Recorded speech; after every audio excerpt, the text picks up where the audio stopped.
अस्सलाम वालेकुम। बड़ी बात के साथ मैं हूं आदिल शाहजेब। आज की बड़ी बात, हुकूमत किसी को डील नहीं दे रही। ये बात वज़ीर आज़म इमरान खान पहले दिन से तवातुर से करते आए हैं, लेकिन दिलचस्प बात यह है कि डील और NRO का जिक्र ओपोजिशन नहीं बल्कि वफाकी कैबिनेट, वफाकी वज़रात तवातुर से कर रहे हैं। खुसूसन गुज़श्ता चंद दिनों से वज़ीर आज़म समेत हुकूमत के मुख्तलिफ अराकीन की जानिब से NRO और डील के जिक्र में खासा इजाफा हो चुका है। 2 दिन कबल वज़ीर आज़म इमरान खान ने यहाँ तक कह दिया कि किसी भी किस्म की डील या डील गद्दारी के मुतरादिफ होगी, और साथ ही साथ उन्होंने यह इंदिया भी दिया कि हुकूमत असम्बली चलाने के लिए अब किसी किस्म की रियायत नहीं देगी।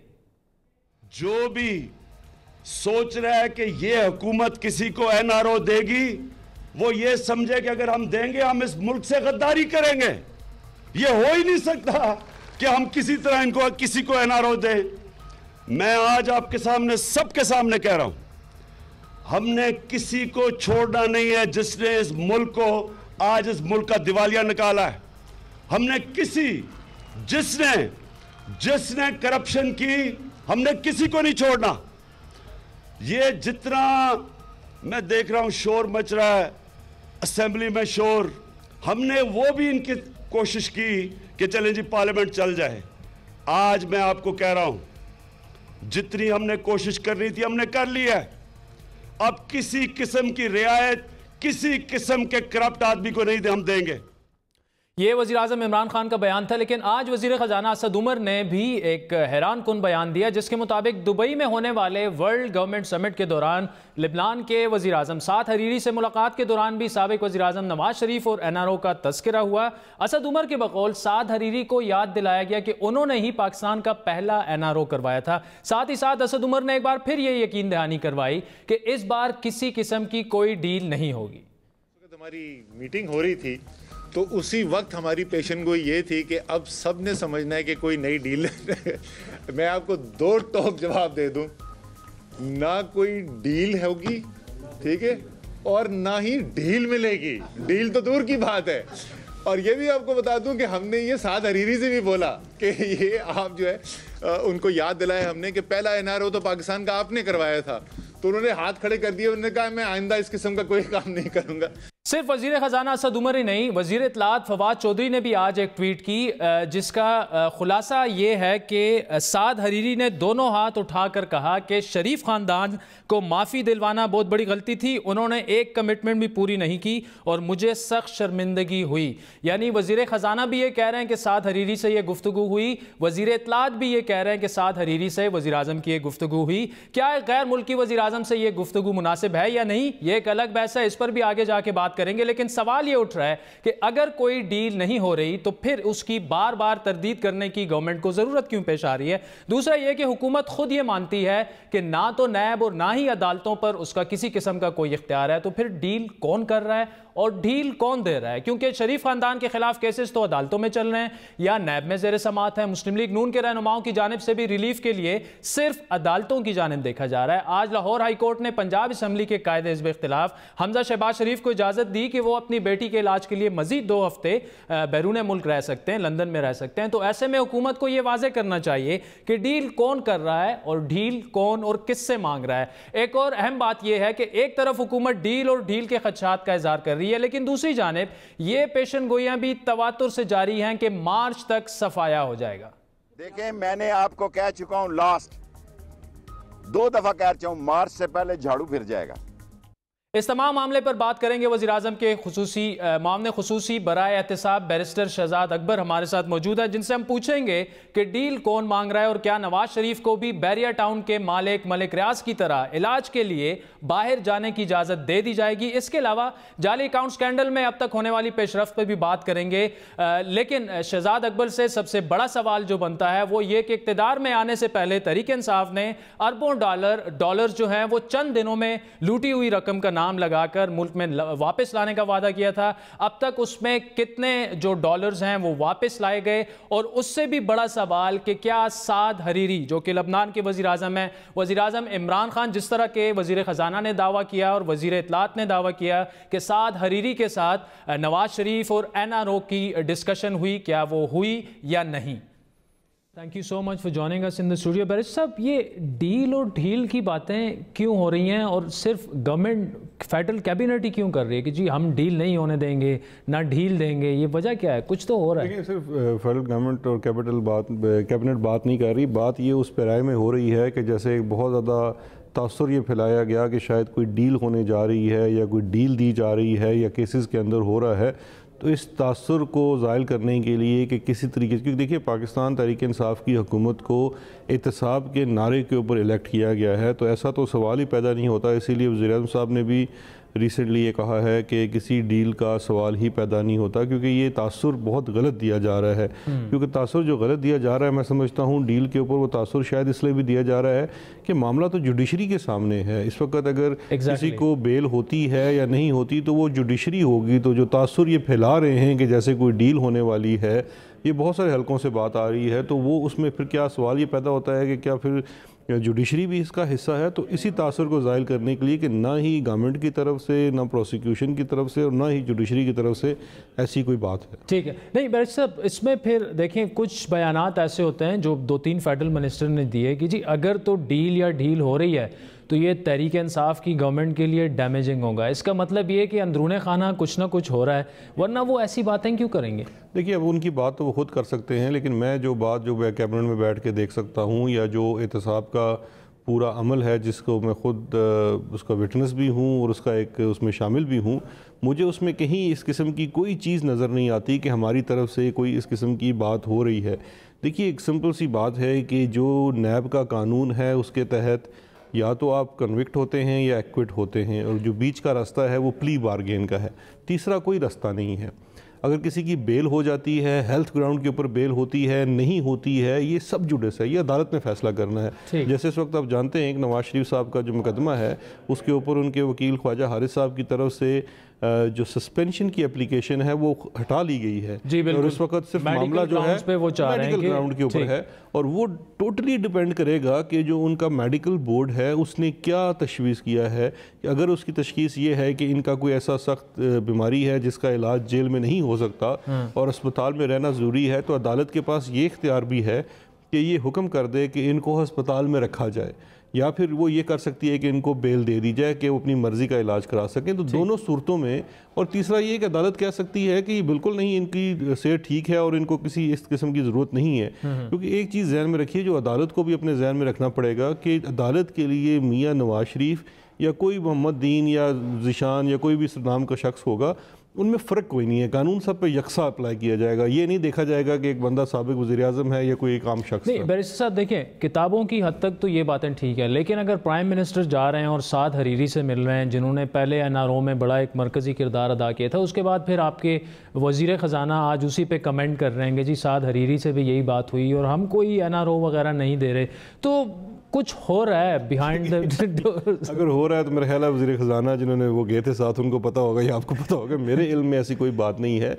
देखिए, जो वज़ीर-ए-आज़म इस वक्त जो जिस किस्म की हम इंटरनेशनल डिप्लोमेसी का हिस्सा हैं और जिस तरह से पाकिस्तान का मुकदमा इंटरनेशनली लड़ा जा रहा है और साख बेहतर की जा रही है, उसका हिस्सा है। अब देखिए, पूरा अगर हमारी आप मिडल ईस्ट की पॉलिसी को देख लीजिए तो हम एक किस्म के सिक्लूडेड थे पिछले 10-12 सालों में। तो ये एक बड़ा एक टर्न अराउंड आया है कि जहाँ पे यूएई के साथ जहाँ पे हमारे ताल्लुकात बड़े सर्दमहरी का शिकार थे, वहाँ पे एक टर्न अराउंड आया है। पाकिस्तान का वज़ीर-ए-आज़म 3 दफ़ा जाता है और 3 दफ़ा वहाँ की रॉयल्टीज़ खुद आके एयरपोर्ट पे इसको रिसीव करती हैं। तो मैं नहीं समझता कि ये किसी किस्म से भी कोई डील। देखिए, जब आप बाहर जाते हैं तो आप अपने मुल्क के जो ताल्लुकात होते हैं उनके ऊपर बातचीत करते हैं, बजाय इसके कि आप कुछ मुजरमों और मुलजमों की डीलों की बात करते हैं। मैं नहीं समझता ऐसी कोई बात हुई। नहीं, वैसे होना तो यही चाहिए था, और मैं भी शायद आपसे ये सवाल ना करता अगर असद उमर साहब आज उस पर वो कमेंट ना करते। लेकिन ये बताया, अगर नवाज शरीफ साहब को फॉर एग्जाम्पल मेडिकल ग्राउंड्स पे उनको बेल मिल जाती है, हुकूमत उन्हें बाहर जाने देगी? देखिए, 2 चीज़ें हैं। पहली बात है कि उनका नाम ECL के ऊपर है। मेरी इतला के मुताबिक, मैं गलत भी हो सकता हूँ, लेकिन मेरा ख्याल है कि वो ECL पे है जी। सेकेंडली, अब अगर उनकी एप्लीकेशन ये है, मैं ये समझता हूँ कि उनकी एप्लीकेशन जो कल भी सुनी जानी है उसमें सबसे बड़ा इशू ये होगा कि अगर आप मेडिकल ग्राउंड पे मांग रहे हैं तो क्या वो ऐसे अवामिल हैं जिसकी वजह से आप समझते हैं कि आपको जेल में नहीं रहना चाहिए। एक तो डिस्ट्रेस हो सकता है कि पेशेंट की सेहत के ऊपर जो कैद का माहौल हो वो असर डालता है। दूसरा ये कि उसको इलाज की गर्ज से बाहर लाना है। तो सवाल ये पैदा होता है कि जो इलाज उसके अंदर बतलाया जाएगा, अदालत को बताया जाएगा, जो बोर्ड ने बताया है, ऐसा कौन सा इलाज है शाहजेब जो इस मुल्क में उसका इलाज नहीं हो सकता? कौन सा मर्ज़ ऐसा है? तो मैं तो नहीं समझता कि किसी तरीके से भी इनको ये हो कि पाकिस्तान से बाहर चले जाएं, जबकि आप खुद इक़्तिदार में 30 साल रहे और इस अस्पतालों में जो हालत है, वो मैं सिर्फ एक लास्ट पॉइंट कर लूँ कि अगर इसमें किसी बीमारी का इलाज नहीं हो सकता तो उसकी ज़िम्मेदारी सिर्फ और सिर्फ उन लोगों के ऊपर है जो आज जेलों में हैं, क्योंकि उन तमाम बीमारियों का इलाज बेहतर करने की ज़िम्मेदारी भी इनके ऊपर थी।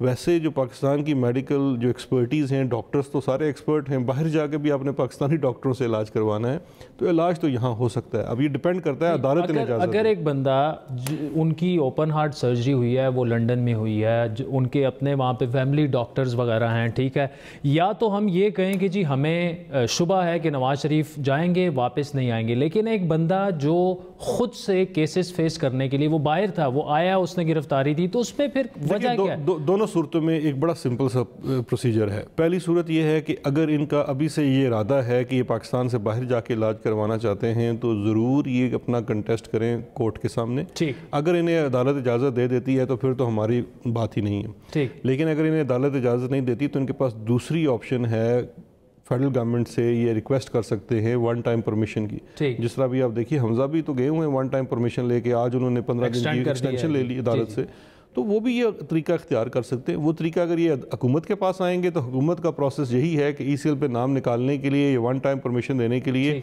कैबिनेट के पास मामला आएगा, कैबिनेट उसको देखेगी, अगर वो समझेगी कि उसको भेजा जा सकता है, वो एक बंदे का फैसला नहीं है, सबका मुश्तरक फैसला होता है। मलिक रियाज को किसने बाहर जाने दिया? मलिक रियाज को तो मेरे ख्याल है उनको वन टाइम परमिशन मिली है इजाज़त। अच्छा, उन पर भी मुकदमात थे, वो भी हो सकता है वापस ही ना आए, जिस तरह आप खदशात हैं कि नवाज शरीफ वापस। डिपेंड करता है कि आप, जिस तरह मैंने पहले अर्ज़ किया है कि अगर नवाज शरीफ साहब ये समझते हैं कि उनका इलाज यहाँ मुमकिन नहीं है, supported by the medical certificates या मेडिकल बोर्ड की रिकमेंडेशन, तो अगर उनकी वो बात आती है कैबिनेट के सामने आएगी, कैबिनेट उसको अप्रूव भी कर सकती है, डिसअप्रूव भी कर सकती है। ये तो बात तब आएगी ना जब अप्लाई करेंगे। मतलब अभी सबसे पूछा गया होगा फिर कि जी आप कौन सा ऐसा इलाज है जो यहाँ पे नहीं होता, तो उसका मतलब उनको वो बीमारी है खुदा न खास्ता जिनका इलाज पाकिस्तान में नहीं होता। देखिए किसी भी जो बीमारी है वो तो जाहिर बात है जब उसने अपनी प्लीड करना है, उसके एक पर्सनल मैटर है, उसने प्लीड करना है, लोग अपना उसके अंदर बड़ा रखना चाहते हैं तो ठीक है वो प्लीड करेंगे। इस तरह से नवाज शरीफ साहब का अगर ये है, अगर उनको अदालत ये इख्तियार नहीं देती, अभी तो सबसे पहले बात अदालत के सामने है, अगर अदालत उन्हें कहती है कि जी ठीक है, तो मैं ये समझता हूँ बेहतर ये होगा कि ख्वाजा हारिस साहब सुबह ये अगर बाहर जाना चाहते हैं तो वो भी वहाँ प्लीड करें ताकि अदालत फैसला कर ले ना। देखिए हुकूमत के ऊपर ये इल्ज़ाम आ सकता है शायद को हम अपना पर्सनल मैंडेटा दिखा रहे हैं, तो उससे बेहतर है कि ये अदालत के सामने प्लीड कर ले, और अदालत जो भी फैसला करे वो सारी बात है हमारे ऊपर वो लाजम होगा, हम तो सवाल ही नहीं कर सकते, मैक्सिमम अपील कर सकते हैं उसके ऊपर। ठीक है, बैरिस्टर साहब, जरदारी साहब के अगेंस्ट जो जाली अकाउंट्स केसेस हैं, अभी तकरीबन 1 महीना रह गया नैब के पास, 1 महीने में क्या वो रेफरेंसेस फाइल कर सकेंगे? 16 देखिए मैं एम नॉट प्रिवी टू कि नैब इसके ऊपर इस वक्त एग्जैक्ट क्या कार्रवाई कर रही है, वो एक इंडिपेंडेंट इदारा है, लेकिन एक तो इसकी पीरियोडिक रिपोर्ट सुप्रीम कोर्ट में भी सबमिट हो रही हैं। मेरी इत्तला के मुताबिक इसमें टीम्स बना दी गई हैं नैब के अंदर जो इस मामले की इन्वेस्टिगेशन कर रही हैं, जितने रेफरेंसेस फाइल करने की बात है उतने भी कर दिए गए हैं। एक चीज़ ध्यान में रखिएगा कि नैब को इस वक्त इस तमाम केसेस के अंदर एविडेंस शवाहिद को फिर से इकट्ठा करने की ज़रूरत है, क्योंकि ये एक हमारा प्रोसीजर है पुराने ज़माने का बना हुआ है, जिसकी रिक्वायरमेंट ये है कि जो इन्वेस्टिगेटिंग ऑफिसर होता है वो तमाम शवाहिद को खुद से इकट्ठा करता है, जिसका मतलब ये है कि वो तमाम डॉक्यूमेंट्स जो JT ने पहले इकट्ठे किए थे वो इन तमाम अफसरान को दोबारा से जाके एट सोर्स इकट्ठे करने पड़ेंगे। अब डिपेंड ये करेगा, 2 चीज़ें हैं, एक तो ये है डिपेंड करेगा कि कितने केसेस में इन्वेस्टिगेशन रिपोर्ट 173 की CRPC के मुताबिक तैयार हो पाती है 2 महीनों के अंदर, और फिर वो नैब का एक एग्जीक्यूटिव बोर्ड होता है जो रेफरेंसेस की अप्रूवल करता है, जिसके अंदर चेयरमैन, प्रोसिक्यूटर जनरल सारे बैठते हैं और वो केसेस के प्रोज एंड कॉन्स को डिस्कस करते हैं और फिर फैसला होता है। इस प्रोसेस से जो केस गुजर जाएंगे, हो सकता है 16 के 16 हो जाएं, 8 हो जाएं, 10 हो जाएं, ये डिपेंड करता है। बट चूँकि उनको ये टाइमलाइन दी गई है तो वो उस टाइमलाइन कोशिश तो करेंगे मीट करने की। बाकी आप जानते हैं कि पनामा केस के अंदर भी फैसला तो था 6 माह के अंदर कंप्लीट किया जाए, लेकिन मेरा ख्याल है शायद उसमें 18 माह लग गए हैं। तो इतना लैटिट्यूड शायद अदालत उनको दे दे, लेकिन ये ज़रूर है कि ऑन प्रायोरिटी उसके ऊपर काम हो रहा है और एट द सेम टाइम उसमें जेआईटी भी अपनी कार्रवाई जारी रखे हुई है, क्योंकि वो मामला जिसमें इन्वेस्टिगेशन कंप्लीट नहीं थी वो जेआईटी के सुपुर्द कर दिए गए थे कि ये 16 मामला तो वो हैं जिसमें इन्वेस्टिगेशन कंप्लीट है और ये नैब के पास चले गए।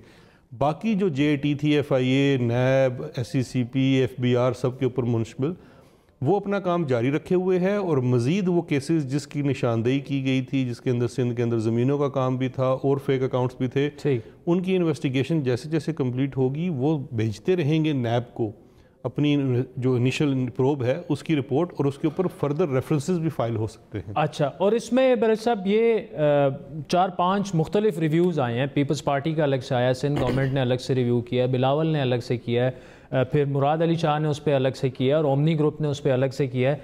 उनका इन तहकीकात पर या रेफरेंसेस पर कुछ असर होगा, डिले होगा उसकी वजह से? या देखिए, मैं समझता हूँ रिव्यूज़ जो इसमें किए गए हैं वो एक कोशिश तो है कि डिले करें, लेकिन हो नहीं पाएगा। क्योंकि देखिए, रिव्यू तो तब बनता है कि आपको कोई मौका नहीं मिला और अदालत से कोई गलती होगी। जब आपको मौका मिला उस वक़्त आपने एक भी सफाई, एक भी रिबटल पेश नहीं किया इन तमाम हक़ाइक़ के ऊपर।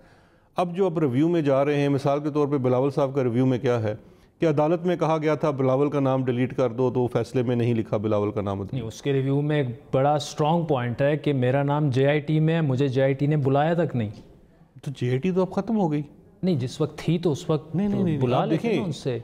अगर देखिए मुझ पे एक इल्ज़ाम लग रहा है, मुझसे पूछे तो सही। बात बिल्कुल ठीक होगी। आप मुझे एक बात बताइए जी, जेआईटी की बेस के ऊपर क्या उनको गिरफ्तार कर लिया गया? कुछ भी नहीं हुआ ना। अभी जेआईटी के बेस के ऊपर वो जो देखिए, ख्वाजा हारिस ने 18 महीने अकाउंटेबिलिटी कोर्ट के सामने एक आर्गूमेंट किया है, जेआईटी की रिपोर्ट कुछ भी नहीं है, जेआईटी की रिपोर्ट कुछ भी नहीं है, वो सिर्फ इनिशियल प्रोब है, एडमिसिबल भी नहीं है ट्रायल के अंदर। यही बात थी ना। तो बिलावल साहब को क्या मसला पड़ गया है? जेआईटी में उनका नाम ही लिखा गया है ना, ईसीएल में से तो उनका नाम डिलीट कर दिया गया। अब जेआईटी में जब नाम लिखा गया, असल ये इनके ऊपर इनको एतराज़ तब बनेगा अगर मिसाल के तौर पे नैब इन्वेस्टिगेशन कर रही है सीआरपीसी के रूल्स के मुताबिक, इनको मुल्ज़िम बना देती है और इनसे सवाल जवाब नहीं करती, फिर तो बात बनती है। ठीक। जेआईटी की बेस के ऊपर तो देखिए नैब पूरी तरह से आज़ाद है। नैब के ऊपर लाजिम नहीं है कि अगर 10 लोगों का नाम जेआईटी में है तो 10 के 10 को मुल्ज़िम बनाए। ठीक। नैब 10 को भी बना सकती है, 15 को भी बना सकती है और 5 को भी बना सकती है। जी। ये तो उसके इन्वेस्टिगेटर, देखें इन्वेस्टिगेशन का एक बड़ा सिंपल सा असूल है, इन्वेस्टिगेशन के ऊपर ना सीनियर अफसरान ना अदालत इन्वेस्टिगेशन के अमल के अंदर मुदाखलत नहीं कर सकते। तो वो इन्वेस्टिगेशन तो इंडिपेंडेंटली नैब की टीम्स करेंगी, वो अपनी रिपोर्ट्स बनाएंगी, उस रिपोर्ट्स के ऊपर रेफरेंस बनेगा और उस रिपोर्ट के बनाने में बिलावल साहब की ये ख्वाहिश भी पूरी हो जाएगी, उनको बुला लेंगे। ठीक है। अच्छा ये बताएं, आपने कहा था इसहाक डार साहब को वापस ला रहे हैं, क्या मसला उसमें क्या आ रहा है, क्यों अभी तक वो नहीं हो पाया? देखिए, कोई मसला नहीं है उनको वापस लाने में, लेकिन ये एक्स्ट्रेडिशन का जो पूरा एक अमल है वो एक उसका एक प्रोसेस है। दो चीज़ें इसमें हैं। एक तो ये है कि वहाँ से काफ़ी सारा एडिशनल क्वेश्चंस आए थे इसको लेके, क्योंकि शुरू में तो परसुएंसी कुछ नहीं हुई थी। जब हमने परसू करना शुरू किया तो उनके सेट्स ऑफ लीगल क्वेश्चंस थे जो हमने सेटिस्फाई करके जवाब भिजवा दिए हैं। बाकी अब जानते हैं बरतानिया में ब्रेक्सिट का मामला भी चल रहा है और जो पहला हर्डल हमने क्रॉस करना है वो है उनके होम सेक्रेटरी यानी कि जो उनके वज़ीर दाखिला हैं, उन्होंने ये एग्री करना है कि हम इनको एक्स्ट्राडाइट करते हैं, बिकॉज उसके बाद लीगल प्रोसेस शुरू होगा। साजिद जावेद के साथ तो एक मुआहिदा भी हो गया था, वो वहाँ पे आए थे, सारे खुश भी थे। बिल्कुल है। तो उसके बाद अब क्या हमारी 12 मीटिंग्स भी हो चुकी हैं, सिर्फ ये एक केस नहीं है और केसेस हैं। अच्छा। पाकिस्तान इस वक्त बेहतर पोजीशन में है, हम 3 लोग एक्स्ट्राडाइट कर चुके हैं बरतानिया। जब तक आज तक बरतानिया से कोई बंदा पाकिस्तान एक्स्ट्राडाइट नहीं हुआ। अभी भी एक नई एक्स्ट्राडिशन की रिक्वेस्ट पेंडिंग है जिसमें बंदे को अरेस्ट भी कर दिया गया था और अब उसके एक्स्ट्राडिशन का प्रोसेस शुरू हो गया। लेकिन एक चीज़ ज़हन में रखिए कि उसके बाद एक पूरा लीगल प्रोसेस चलना है, उसके ऊपर काम हो रहा है। इसहाक डार साहब के ऊपर और भी इन्वेस्टिगेशंस हैं जो इस वक्त नैब के पास चल रही हैं, उसकी तफसीलात भी हम बरतानिया को भिजवा चुके हैं। उन तमाम वैसे साहब उनके खिलाफ अक्सर बात होती रहती है, तो वो कहते ही हैं जी मुझे बताएं तो सही कि क्या केसेस क्या है मेरे अगेंस्ट। देखें, ये तो उनको बाकायदा जब नोटिस मिले हुए थे और आके पेश होते नैब के सामने तो उनको पता चल जाता, पूरे बंडल्स हैं उनके ऊपर जो पहला केस है। वो तो कहते हैं मुझे तो पता ही नहीं है इंक्वायरी क्या है, केसेस क्या है मेरे अगेंस्ट। देखिए, उनके खिलाफ सबसे बड़ा तो case assets beyond known source का है, जो उन्होंने उनसे ये पूछ लीजिए, इस मुल्क के वज़ीर ख़जाना रहे, हर वक्त वो हमें ये लगाते रहे कि जी मैं मुल्क का टैक्स नेट ब्रॉड करता हूँ। खुद उन्होंने टैक्स कब से फाइल करना शुरू किया? ठीक। तो उस ज़माने से ले के assets beyond known sources, Dubai के अंदर प्रॉपर्टीज़, लंदन के अंदर properties, assets beyond known sources, वो केसेस हैं।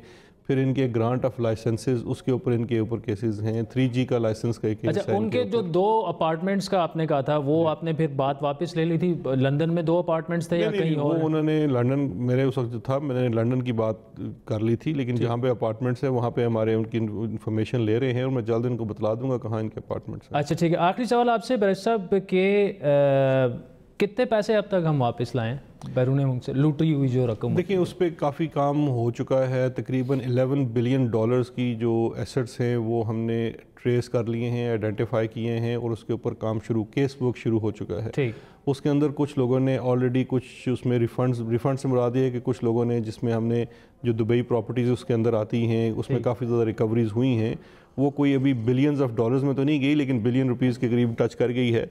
उसके ऊपर हम काम जारी रखे हुए हैं, तो इंशाल्लाह जब एक पूरा साल होगा तो बताएंगे कितने पैसे वापस ला चुके हैं। लेकिन अभी फ़िलहाल कोई ऐसी प्रोसेस है, ये एक बड़ा सिंपल सी चीज़ है। ऐसे नहीं होता कि आप कहें कि जी आप पैसे वापस कर दें तो एक दिन में पैसे वापस आ जाते हैं। अब तो दूसरे लीगल सिस्टम्स इन्वॉल्व हैं, उन सिस्टम्स के अंदर से आपको पैसा लेके आना है। जो वॉलंटरी रिटर्न आएगा वो तो शायद जल्द आना शुरू हो जाए, लेकिन बाकियों में आपको वो सिस्टम के तहत पैसे लाने पड़े। मतलब मुराद सईद साहब को पता नहीं था कि गवर्नमेंट में आने के बाद ये सिस्टम? मुराद सईद साहब ने मुझे बताया है कि वो उनकी जो स्पीच का एक हिसाब चला देते हैं, उन्होंने बाकायदा पूरी एक लंबी स्पीच की थी, उसमें उन्होंने कहा था जी कितने बिलियन 1 महीने में वापस आ जाएंगे जब हम गवर्नमेंट में आ जाएंगे। लेकिन मैं आपको ये बताता चलूँ कि मुराद सईद साहब ने बड़ा अच्छा काम किया है। उन्होंने हर मिनिस्ट्रीज़ को इस तरह से काम करना चाहिए। वो अरबों रुपए का तो अपने महकमे में रिकवरी कर चुके हैं। मैं चाहूँगा आप किसी दिन उनको बुला के देखें, वो भी हमारी रिकवरी आती है, क्योंकि मुराद सईद साहब ने जो कम्युनिकेशन मिनिस्ट्री के अंदर जितने घपले हुए हैं उसमें इस वक्त ऑलरेडी अरबों में उनकी रिकवरी है। बैरिस्टर शहजाद अकबर साहब, थैंक यू सो मच। ना सिर्फ उनको बुलाएंगे, उनसे ये भी पूछेंगे कि आपने अपने मुल्क में कितने पैसे रिकवर किए और जो आपने कहा था लूटी हुई दौलत वापस लेके आएंगे 1 महीने में, उसका क्या बना। Thank you so much for joining us barrister Shahzad Akbar साहब। नाज़रीन, वक्त हुआ चाहता है एक ब्रेक का, जिसके बाद आपसे दोबारा मुलाकात।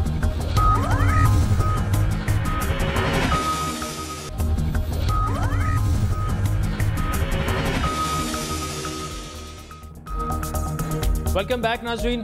पाकिस्तान IMF से कर्ज लेगा या नहीं, पाकिस्तान और IMF के दरमियान मामला तय पाए या नहीं, IMF पाकिस्तान से कड़ी शराइत का मुतालबा कर रहा है या नहीं, ये सवालात उस वक्त से जवाबात के मुतलाशी हैं जब से हुकूमत ने बाकायदा तौर पर IMF से बेल आउट पैकेज लेने का फैसला किया था। और ये सवालात गुज़श्ता रोज़ दुबई में होने वाली अहम तरीन मुलाकात के बाद भी ना सिर्फ मौजूद हैं, बल्कि 2 अहम तरीन वज़रा के मुतज़ाद बयानात ने मामले को मज़ीद उलझा दिया। वज़ीर-ए-आज़म इमरान खान और IMF की सरबरा क्रिस्टीना लेगार्ड की मुलाकात के बाद हैरत अंगेज तौर पर वज़ीर ख़जाना असद उमर की बजाय वज़ीर ख़ारजा शाह महमूद कुरैशी ने बयान दिया कि IMF से मामला तय पा गए हैं।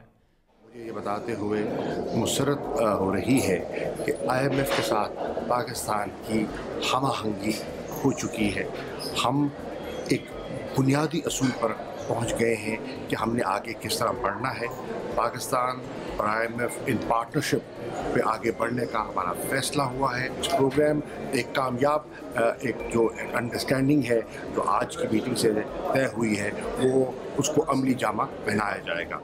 ताम शाह महमूद कुरैशी के दावे के बिल्कुल बरक्स वज़ीर ख़जाना असद उमर ने यह कहा कि अभी भी IMF से मामला तय होने बाकी हैं। पहली बात तो मैं आपको ये बता दूं कि IMF के साथ कल कोई मायदा करने के लिए मीटिंग नहीं हुई थी। जैसे मैंने बताया कि वज़ीर आज़म और मैनेजिंग डायरेक्टर IMF की दोनों उस कॉन्फ्रेंस को अटेंड कर रही थी, तो उसका हमने का फ़ायदा उठाकर एक वहाँ पर उनकी मीटिंग हुई। उस मीटिंग के अंदर ये ज़रूर हुआ कि जो बुनियादी जो नुकात हैं कि क्या करने की ज़रूरत है पाकिस्तान की मईशत को ठीक करने के लिए, उसके ऊपर एक इत्तफ़ाक़ राय बिल्कुल वहाँ पर बना। हमारे और उनके जो फ़र्क था उसके अंदर कमी आई है। IMF ने अपनी पोजीशन बदली है, लग रहा है कि हम करीब आ गए हैं कि IMF के साथ मायदा हो जाएगा।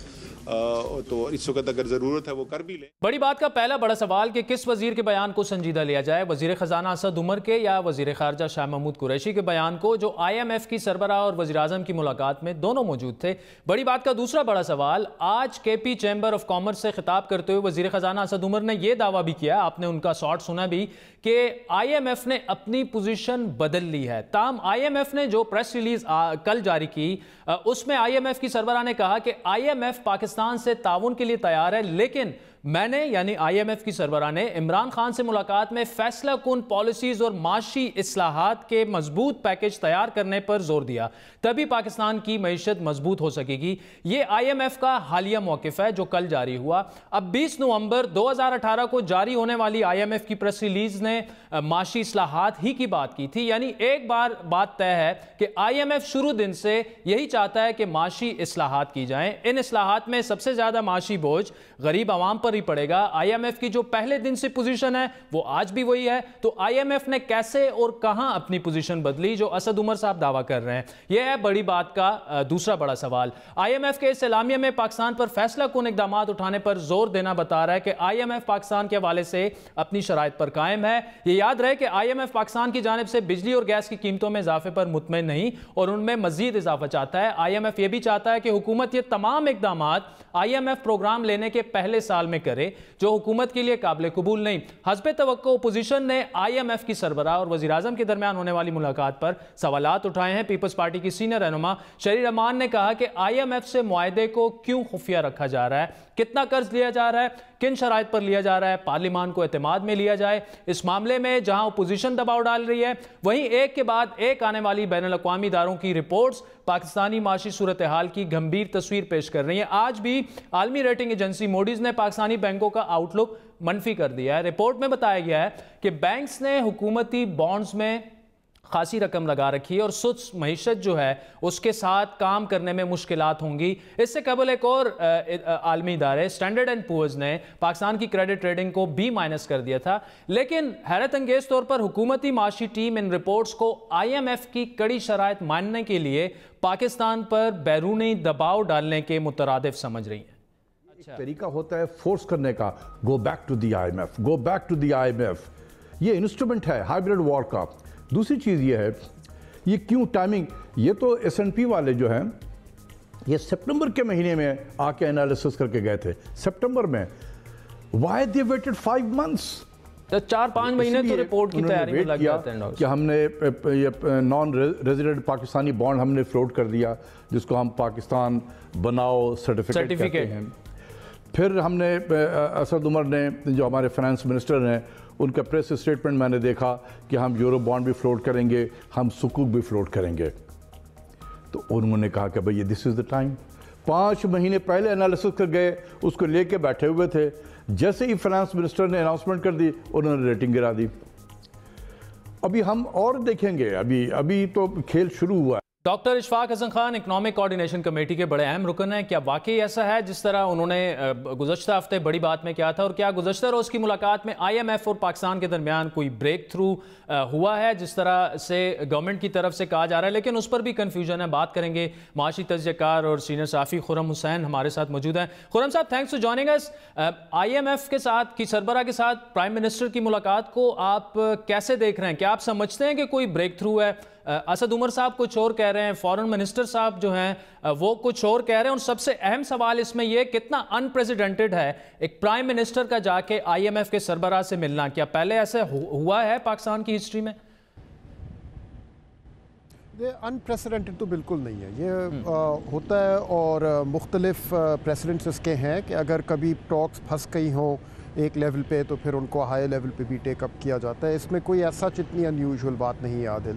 लेकिन ये जो आपने पॉइंट आउट किया कि 2 मिनिस्टर्स एक लग रहा है कि अलग अलग बातें कह रहे हैं, मेरे ख्याल में यहाँ हो ये रहा है कि दोनों मिनिस्टर्स कोशिश कर रहे हैं कि बात के ऊपर थोड़ी सी चमक लगा के आवाम के सामने रखी जाए, ताकि कोई एक गुड न्यूज़ की तरह से उसको प्रेजेंट कर सकें ये लोग, और दोनों ने एक मुख्तलिफ अपने एंगल से उस पर चमक लगा ली।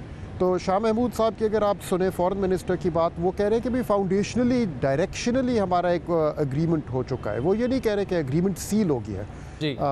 और असद उमर साहब कह रहे हैं कि अच्छा IMF तो पीछे हट गया अपनी पिछली पोजीशन से, हालांकि उसका कोई एविडेंस है तो नहीं पोजीशन से पीछे हटने का। इफ़ एनीथिंग यही लग रहा है कि पाकिस्तान ने कबूल की है IMF की पोजीशन, क्योंकि इमरान खान तो गए थे, बात लग रहा है कि पैसे मांगने के लिए, और वापस आए हैं बात करते हुए डीप स्ट्रक्चरल रिफॉर्म की।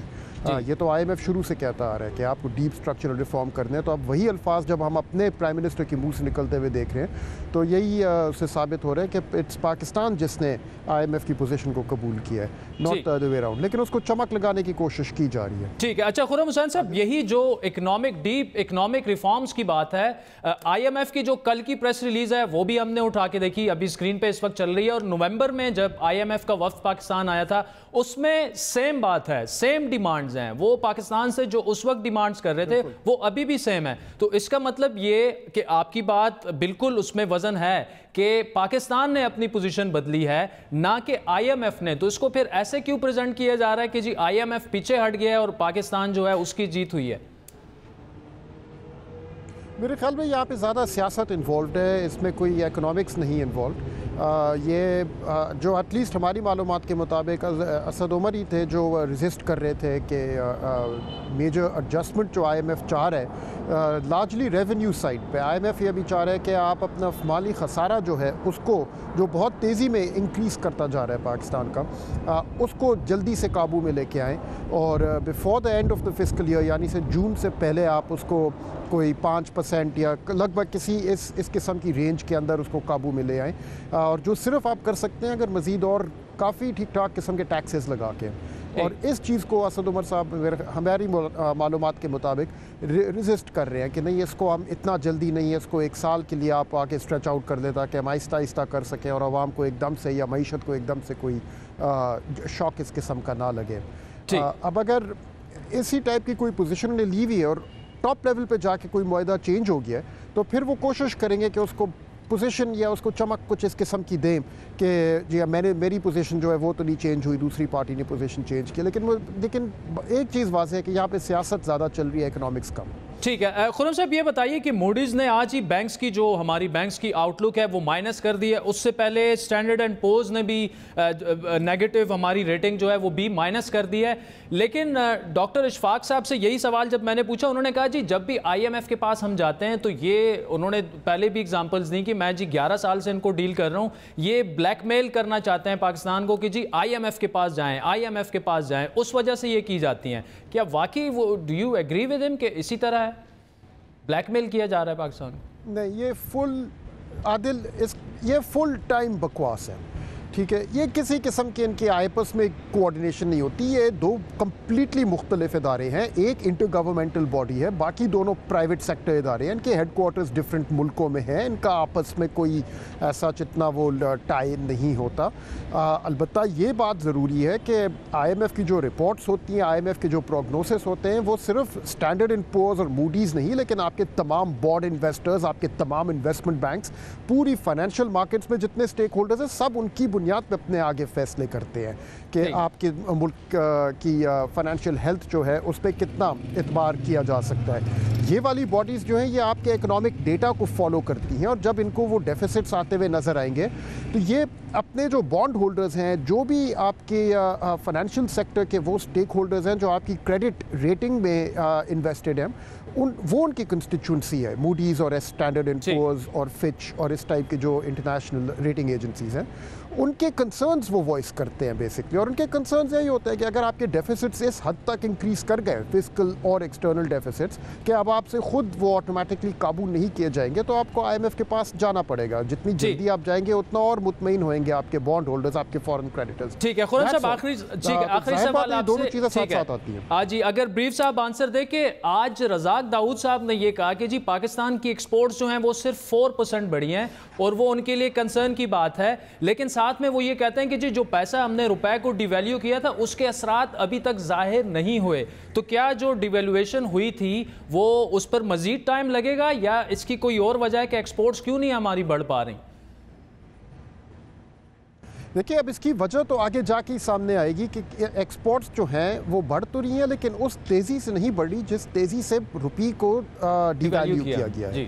तो जो डिवैल्यूएशन का रिस्पॉन्स एक्सपेक्ट कर रही थी गवर्नमेंट, वो रिस्पॉन्स फ़िलहाल उस तादाद में नहीं आ रहा जिसमें एक्सपेक्टेशन थी, जो तवक्को रखी हुई थी फ़िलहाल। लेकिन आज के भी जैसे जो ट्रेड डेटा रिलीज़ हुआ है उसमें कुछ तो बेहतरी नज़र आ रही है, लेकिन आगे जाके अब कोई नई कहानी डालेंगे हमारे एक्सपोर्टर्स कि भाई आपने तो डीवैल्यू जब किया तो बहुत डिले कर दिया उसको, अब वो हम ख़ुद देखेंगे कि वो कहानी आगे क्या निकलती है। लेकिन फ़िलहाल यू एब्सोल्युटली राइट कि वो नज़र नहीं आ रहा हमें। It's possible it has something to do with the slow down European और US की मार्केट्स में। It's possible it has something to do with competitive devaluations अगर बाकी हमारे ट्रेड कंपेटिटिव मुल्कों में हुई हैं। अभी इसके बारे में कोई पक्की मालूमात नहीं है हमारे पास। ठीक है, खुर्रम हुसैन सीनियर सहाफ़ी तर्जुमाकार हमारे साथ है। Thank you so much for joining अस। बड़ी बात में नाज़रीन वक्त हुआ चाहता है एक ब्रेक का, जिसके बाद बात होगी खैबर पख्तूनख्वा के वज़ीर आला और गवर्नर के दरमियान इख्तियारात के तनाज़े की। हमारे साथ रहिएगा।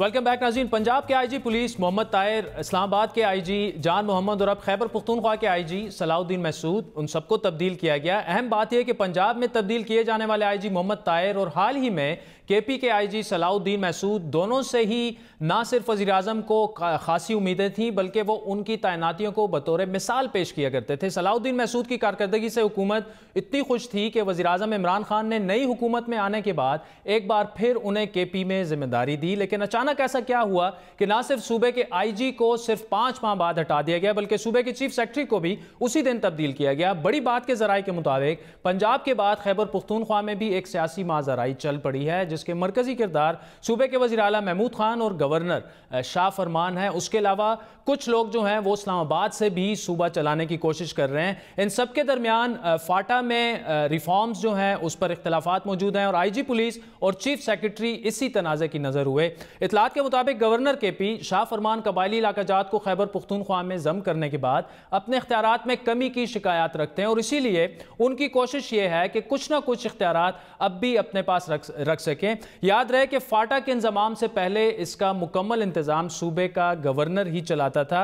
ये इख्तलाफात कितने शदीद हैं, KP के वज़ीर आला क्या चाहते हैं, KP के गवर्नर क्या चाहते हैं, उसके अलावा प्राइम मिनिस्टर के प्रिंसिपल सेक्रेटरी आजम खान पर इल्ज़ामात ये हैं कि वो यहाँ से चीफ सेक्रेटरी के जरिए सूबे को चला रहे थे। इसी तरह अरबाब शहजाद पर भी यही कहा जा रहा था कि वो यहाँ से मामला चला रहे थे। हमारे साथ इस वक्त हमें ज्वाइन किया है खैबर पख्तूनख्वा के वज़ीर इत्तलात शौकत यूसुफजई साहब। जी शौकत यूसुफजई साहब, थैंक्स फॉर जॉइनिंग अस। आपका सुबह मतलब छुट्टी वाले दिन आपने एक IG को और चीफ सेक्रेटरी को फारिग करवा दिया हफ्ते वाले दिन, और उसके बाद नए लोग आ गए, दोनों ने चार्ज भी ले लिया। ये अचानक हुआ क्या? ये इतनी इमरजेंसी में ये काम कैसे हो गया? बिस्मिल्लाहिर्रहमानिर्रहीम। नहीं, इमरजेंसी वाले काम नहीं है, ये तो पहले से प्लान था और मेरे ख्याल से जो गवर्नमेंट होती है उसको पूरा इख्तियार मिलता है, वज़ीर आला के पास ये इख्तियार होता है कि वो अपनी टीम सेलेक्ट करे। और जो पुराने लोग थे उनका काम भी बड़ा अच्छा रहा, मैं ये भी कहूँगा कि उनको अप्रिशिएट भी किया गया है। लेकिन ज़ाहिर है जो हमारी ज़िम्मेदारियाँ हैं फाटा के इंतज़ाम के बाद काफ़ी बढ़ चुकी हैं, लोगों की एक्सपेक्टेशन ज़्यादा हो गई हैं। उस हिसाब से फिर जो टीम सेलेक्ट करना है उसका इख्तियार CM के पास होता है। उन्होंने अपना इख्तियार इस्तेमाल किया, जो जिस टीम के साथ वो कंफर्टेबल हैं वो उन्होंने उसी टीम को सेलेक्ट किया। शौकत साहब देखिए, संडे को ठीक है, उससे ठीक है रिजल्ट बिल्कुल होना चाहिए, लेकिन उससे एक दिन पहले इजलास होता है सेक्रेटेरिएट में जिसमें CM साहब भी हैं, गवर्नर साहब भी हैं, IG साहब भी हैं, चीफ सेक्रेटरी साहब भी हैं। वहाँ पर इख्तलाफात खुल के सामने आते हैं दोनों के दरमियान, IG साहब और चीफ सेक्रेटरी साहब के दरमियान। मैं वो इख्तलाफात भी आपको बता सकता हूँ वो है क्या। उसके अगले ही दिन दोनों को फारिग कर दिया जाता है। तो इससे तो वो फाटा जो रिफॉर्म्स है, मर्जर है, उस पर बड़ा बुरा असर पड़ रहा है। ये प्लान मूव नहीं था, मैं आपको बता रहा हूं। एक दिन पहले उनकी ठीक ठाक लड़ाई हुई है, अगले दिन दोनों को फारिग कर दिया गया। हाँ, जिस मीटिंग का आप जिक्र कर रहे हैं उसमें चीफ सेक्रेटरी नहीं था। अच्छा। मैं था उस मीटिंग के अंदर और किसी किस्म का IGP के साथ उनका कोई वो नहीं हुआ। IGP ने जो इस वक्त जो सामने आया है कि लेवीज एक्ट और खासादार एक्ट, ये IG साहब ने दिया है और उसी को इम्प्लीमेंट किया जा रहा है। तो ये जो है ना, ये बिल्कुल गलत बात है कि गवर्नर और IGP के कोई बीच में कोई लड़ाई हुई है या कोई तलखी हुई, कोई किसी किस्म की नहीं। इकट्ठे हमने खाना खाया है बड़े खुश असलूबी के साथ। लेकिन पहले से प्लान था कि चेंजेस करनी है और अभी और भी चेंजेस आने वाली है निचले लेवल पे, सेक्रेटरीज लेवल पे। चूँकि मैंने आपसे कहा ना, ये तो एक टीम वर्क होता है, टीम बनाने पड़ती है और मुश्किल से होती है। अभी 6 महीने या 5 महीने गवर्नमेंट के हुए, तो जाहिर है उनको अंदाज़ा हुआ है चीफ मिनिस्टर को कि मैंने क्या करना है, और अपने एजेंडे को इम्प्लीमेंट करने के लिए उनके पास इख्तियार होता है कि वो अपनी टीम सेलेक्ट करें। ठीक है। अच्छा शौकत साहब, इसमें जहाँ तक हमारी मालूमात है उसमें देखें, असल जो इशू वहाँ पे पेश आ रहा है वो चीफ सेक्रेटरी साहब हैं, यहाँ से अरबाब शहजाद साहब हैं, आज़म खान साहब हैं, PS2 प्राइम मिनिस्टर, वो यहाँ से चीज़ों को मैनेज करवाने की कोशिश कर रहे थे। वहाँ पे फिर IG साहब जो हैं उनके अपने मसाइल थे, गवर्नर साहब जो हैं वो अपने तौर पर चीज़ें कराना चाह रहे हैं, तो उसमें तो वो चीज़ें इसीलिए सारी ख़राब हो रही हैं कि यहाँ से इस्लामाबाद से भी गवर्न किया जा रहा है सूबे को, गवर्नर साहब अपने तौर पर गवर्न कर रहे हैं, चीफ मिनिस्टर साहब जो हैं वो अपने तौर पर गवर्न कर रहे हैं। ये तो पिछले 5 साल में तो कम से कम ये चीज़ें नहीं थी, अब तो बड़ा मामला ख़राब होता नज़र आ रहा है। देखिए, ये बातें तो शुरू से होती रही हैं, जब से हमारी हुकूमत आई है। कोई कहता बनी गाला से हुकूमत चल रही है, कोई क्या कहता था। ये स्पेकुलेशंस हैं और वो स्पेकुलेशन है जिसमें कोई हकीकत नहीं। यहाँ पे हम अपने फैसले खुद करते हैं। अभी मैं गवर्नर हाउस से उठकर आया हूँ, हम इकट्ठा खाना खाया अभी भी, गवर्नर, वज़ीर आला और मैंने। और अगर आपको वीडियो चाहिए तो जिस कपड़ों में मैं हूँ वही उन्हीं कपड़ों में अभी आपको वीडियो भी दिखा सकता हूँ। नहीं शौकत साहब, वो खाना खाने वाली वीडियोस नहीं ना, देखिए फाटा रिफॉर्म्स, देखिए रिफॉर्म्स की बात है, मर्जर की बात है, बड़ा इंपॉर्टेंट इशू है। बाकी सूबे हमें KP को पैसे भी दे रहे हैं, लेकिन वहाँ पर ग्राउंड पर कोई चीज़ ऐसा सच नज़र नहीं आ रही। और रहीमुल्लाह साहब ने हमारे प्रोग्राम में कहा था कि जी सिर्फ कागज़ों में काम हो रहा है, ग्राउंड पर काम इसलिए नहीं हो रहा कि गवर्नर साहब कुछ इख्तियारात अपने पास रखने चाह रहे हैं, CM साहब कह रहे हैं कि जी मैंने जाके आगे CEO तो मैं हूं, मैंने बनना है। तो ये एक ही पार्टी के अंदर, और सबसे इंपॉर्टेंट चीज़ ये है, देखें आपकी पार्टी ने ऐलान किया है कि गवर्नर हाउस जो है उसमें म्यूजियम बनाया जा रहा है, ठीक है। चीफ सेक्रेटरी को यहाँ से बताया गया, अरबाब शहजाद साहब ने कहा, आज़म खान साहब ने उन्हें कहा कि जाएं आप गवर्नर हाउस में म्यूजियम बनाएं। गवर्नर साहब ने उन्हें कहा कि जी आप गवर्नर हाउस के करीब नहीं आएंगे, ना मैं किसी को आने दूंगा। ये राइटिंग में मेरे पास ये चीज़ें पड़ी हुई हैं। नहीं, मेरे ख्याल से ये जो आप बात कर रहे हैं, देखिए गवर्नर हाउस में एक साइड पे म्यूज़ियम बन रहा है, वो कोई नहीं रोक रहा है उसको। अब उसको पूरे गवर्नर हाउस का नाम दिया जाए तो ये गलत है। गवर्नर हाउस के एक साइड पे जो पुराना जरगा हाल है, जो एक तारीखी वो है, उसी को आर्काइव्स का वो डिक्लेयर किया गया है, उसी में काम हो रहा है, अभी भी हो रहा है, ना उसको किसी ने रोका है और ना ही इस तरह का कोई इशू मुझे नज़र आ रहा है। देखिए, ना पहले इख्तिलाफात थे ना आज इख्तिलाफात हैं, क्योंकि मैं इसको कैटेगोरिकली मुस्तरद करता हूँ।